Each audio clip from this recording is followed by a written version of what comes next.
What's up, everybody? It's your boy, Head Coach Ross of the Attacks Gym, Street Warrior, Njia Uhuru Kipura. Now, as many of you know, Njia Uhuru is Swahili. It means the way of freedom. Kipura is the ancient fighting system from the Empire of Congo, of which my family's Njia Uhuru Kipura is the modernized, more functionalized variant, which we apply here in the US of A.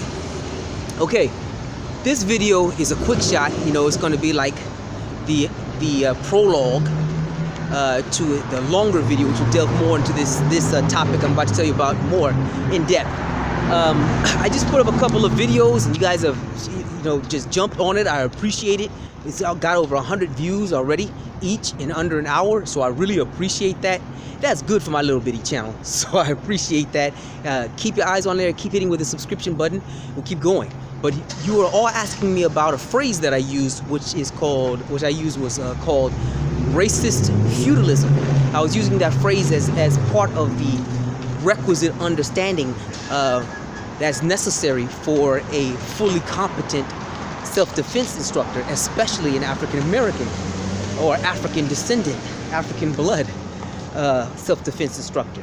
And yes, I'm aware that in the broader sense, the term African spelled with a K or an AKA, not the Roman method, refers to all human beings, because essentially all human beings are African. All right, I know that.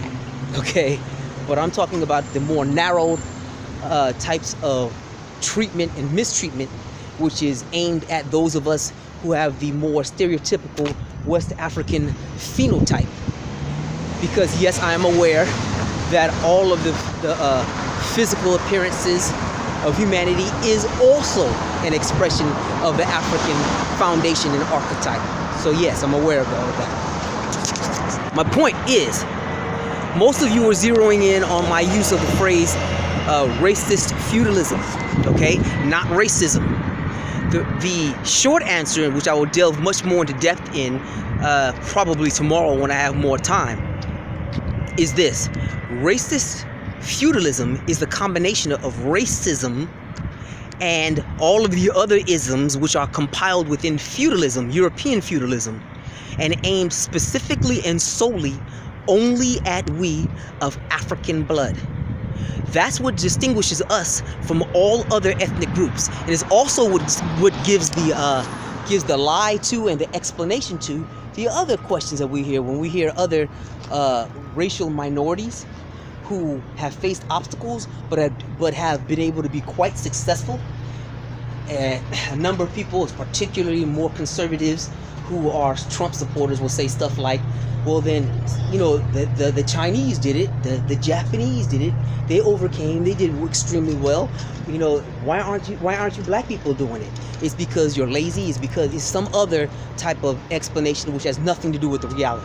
The realities are multi-pronged, and like I said, I will jump into this more in depth tomorrow, because I'm going to actually sit down and bring out the facts and tell you how to Google it and what books you need to read, etc., so on and so forth, and how you can fact check me as we go along with it. But racist feudalism, okay, marshals the entire powers of a whole civilization to oppress, repress, and destroy a specific targeted group. That would be us. All right, and no one else faces these obstacles. Nobody.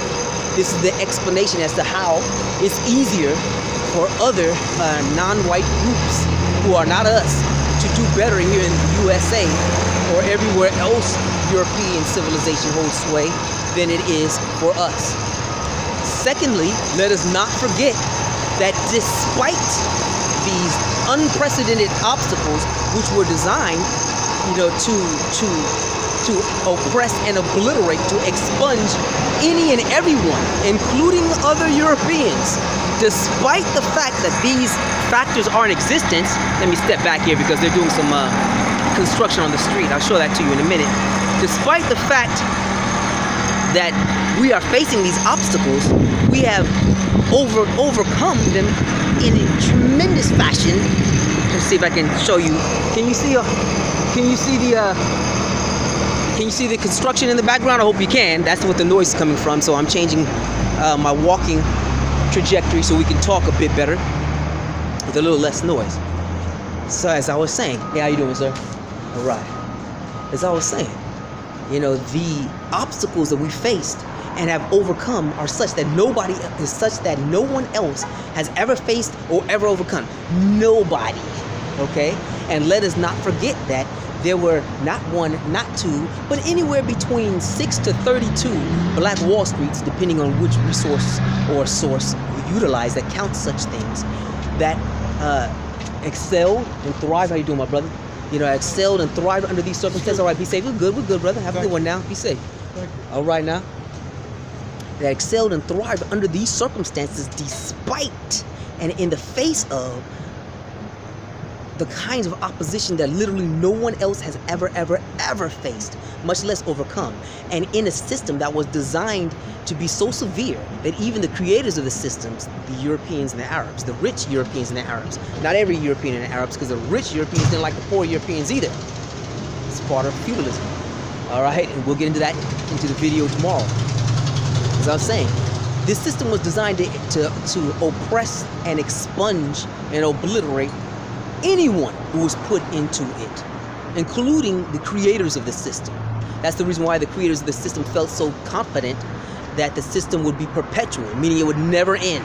Meaning that the fact that we here in the United States and elsewhere have ended chattel slavery, that was never supposed to happen. The creators of chattel slavery had never considered that that was possible, because they created a system that was designed to prevent it from occurring, and yet we did it anyway.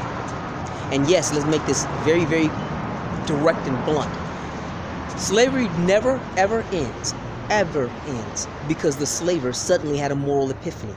If the slaver was the kind to have a moral epiphany in the first place, there would never have been slavery started. Okay? And there's no such thing as fun slavery. It doesn't matter who did it. Africans did it, everyone did it. But there are different forms of slavery, all of which sucked. There's never, all right now, brother, be on it. Safe.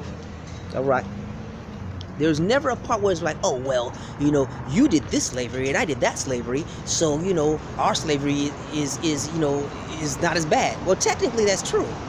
But it doesn't matter in the real world sense, because slavery is slavery and it sucks, no matter who does it. The huge distinction, though, between chattel slavery, which Europeans created, and every other form of slavery, which was primarily based upon losing a war. That's what people of color were using. You know, if you lost the war, you're the slave to the winner. Or racial hostilities. That's what the Arabs introduced. The Arabs were the first to introduce race-based slavery, and they used racial differentiation to assault the continent of Africa, which means that the Arabs are not friends of Africa. In the story. Period. Doesn't mean that there aren't individual Arabs, so on and so forth. What it means is that the history is that the Arabic groups of people, we're talking especially the rich ones, they are not friends of Africans at all. They're the ones who started race-based slavery. Period. So,